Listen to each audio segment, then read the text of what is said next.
Assalamualaikum.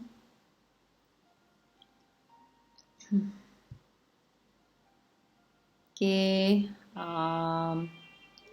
hari ini kita akan belajar kemahiran proses sains. Baik, 2 minggu lepas cikgu dah terang mengenai kemahiran proses sains kan. Baik, untuk minggu ni cikgu menerangkan sekali lagi kemahiran proses sains dengan lebih detail. Okey, kemahiran proses sains ada 6. Ya, ada 6. Iaitu yang pertama memerhati, yang kedua mengelas. Okey, sebentar ya.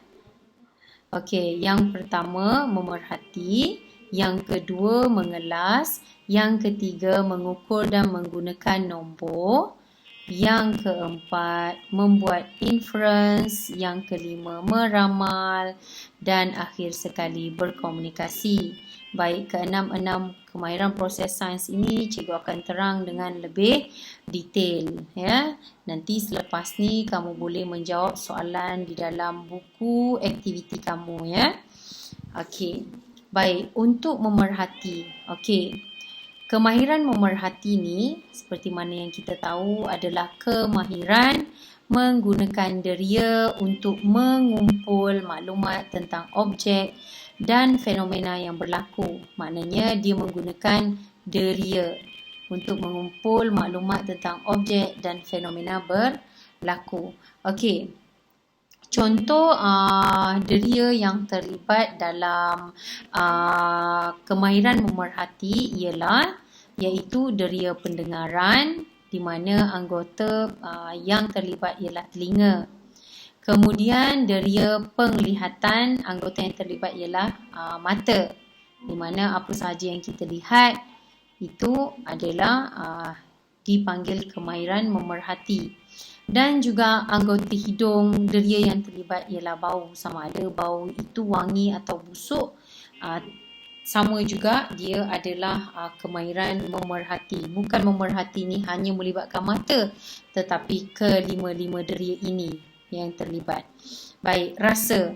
Rasa lidah, sudah tentu lidah deria rasa. Maknanya lidah kita ni merasa pahit, manis, masam dan masin, macam tu. Contoh deria rasa, okey, kita memerhati bila kita rasa okey, pahit, peria ni pahit, deria rasa. Seterusnya sentuhan, anggota tangan, jari kan. So sentuhan, kita sentuh permukaan, kasar ke, halus ke, licin ke, maknanya yang melibatkan deria sentuhan. Baik, yang ini mengelas pula. Mengelas ni adalah kemahiran yang kemahiran kita nak mengasingkan atau mengumpulkan ciri-ciri sempurna atau berbeza yang telah kita kenal pasti. Contoh macam dalam satu kumpulan lelaki dengan perempuan, lelaki dengan perempuan kita kelaskan. Okey, lelaki sebelah kiri, okey, perempuan sebelah kanan. Maknanya kita kelaskan. Atau macam contoh haiwan, kita nak kelaskan haiwan. Okey, haiwan yang berkaki 2. Okey, ni haiwan yang berkaki 4 sebelah ni. Atau warnakan dengan warna merah. Haiwan yang berkaki 2 warna biru. Macam tu, maknanya kita mengelaskan. Baik, seterusnya mengukur dan menggunakan nombor. Okey, ini kita nak ukur atau menggunakan nombor. Maknanya kemahiran yang kemahiran membuat pemerhatian menggunakan nombor dan alat per unit piawai. Contohnya macam pinggang kita. Macam mana kita nak ukur? So kita kena guna dengan suatu alat pengukur. Kita ambil pita pengukur, kita ukur. Okey, pinggang 26 cm. Ataupun kita nak ukur berat. Ambillah penimbang kg. So bila ukur, bila timbang, okey, 60 kg. Dia ada unit piawai dia dan menggunakan alat ukuran. Okey. Okey, seterusnya membuat inference.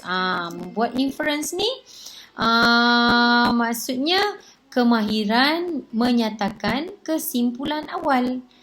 Kita membuat inference, kesimpulan awal kita. Kita letak pokok ni, kita masuk dalam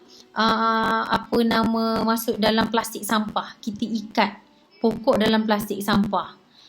Kita pun buat kesimpulan awal, pokok itu akan mati. Kenapa pokok tu akan mati? Sebab tidak mendapat udara. Itu maksudnya kita dah membuat kesimpulan awal. Kita tahu kan pokok memerlukan udara. So bila kita ikat dengan plastik, udara tak masuk, kita ikat dengan plastik sampah warna hitam pula. Tentulah dia tak dapat cahaya juga. So kesimpulan awal kita, pokok tersebut akan mati. Macam tu lebih kurang ya. Kesimpulan awal yang munasabah untuk menerangkan sesuatu pemerhatian. Baik, kesimpulan inference maksudnya dia melibatkan pemerhatian, kemudian penerangan yang munasabah terhadap pemerhatian, itu dipanggil sebagai kesimpulan awal. Ya. Okey, meramal pula. Baik, untuk meramal, kemahiran maksudnya kemahiran membuat jangkaan tentang sesuatu peristiwa yang akan berlaku. Itu maksudnya kemahiran meramal. Maksudnya kemahiran meramal, kemahiran yang membuat jangkaan tentang sesuatu. Okey, baik. Seterusnya, itu kemahiran meramalkan. Okey. Baik, ramalan yang dibuat ni berdasarkan, kalau kita buat macam tadi, meramal suatu peristiwa yang berlaku. Contoh, macam kita nak meramal kan, kita ramal bila kita tengok langit kita tengok hitam, awan semua hitam, mendung. So kita ramal kejap lagi nak hujan.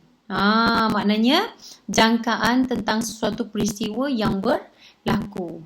Kadang-kadang daripada pengalaman kita, bila kita tengok langit hitam, bunyi, kita tengok ada kilat pula, ada bunyi guruh pula, kita akan jangkakan kejap lagi hujan. Itu maksudnya meramal sesuatu peristiwa. Okey. Ramalan yang dibuat ini sebenarnya kadang-kadang berdasarkan pemerhatian. Pemerhatian kita, maksudnya yang 5 delia yang terlibat tu tadilah. Pengalaman lalu. Macam biasa sebelum ni, bila kita tengok langit tu hitam, awan tu hitam, mendung semua, kita tengok pengalaman lalu bila mendung je hujan. Jadi kita buat ramalan macam tu. Kadang-kadang hujan, kadang-kadang walaupun dah mendung hitam, kita kadang-kadang tak hujan pun. Tapi inilah yang kita panggil sebagai ramalan. Baik, kadang-kadang ramalan ni dibuat berdasarkan data juga. Berdasarkan data. Okey, dan yang last kali pola. Pola. Okey, ramalan dibuat berdasarkan pemerhatian, pengalaman lalu, data dan pola. Baik, okey. Seterusnya berkomunikasi. Okey. Seterusnya berkomunikasi. Okey. Berkomunikasi ni macam cikgu ni lah. Cikgu tengah berkomunikasi kan. Berkomunikasi dengan kamu supaya kamu faham apa dia kemahiran proses sains kan. Okey.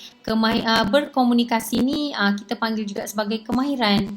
Kita bercakap, kita ni kan. Okey, kemahiran berkomunikasi memberikan penerangan tentang tindakan, objek atau peristiwa menggunakan perkataan atau simbol grafik. Contoh kita berkomunikasi, kemudian kita buatlah simbol grafik dalam bentuk ada di sini. Contohnya komunikasi yang kita buat, contoh ada 4 ni lah. Kita kumpul dan maklumat tu kita masukkan dalam jadual, dalam raja, dalam graf dan juga dalam bentuk model. Model kan, maknanya kita apa saja yang maklumat kita dapat, kita akan masukkan jadual. So itu cara kita berkomunikasi. Bila orang tengok jadual tu, okey, dia dah tahu baik yang ini dapatan dia, rajah yang ini. Jadi senang untuk diterjemahkan.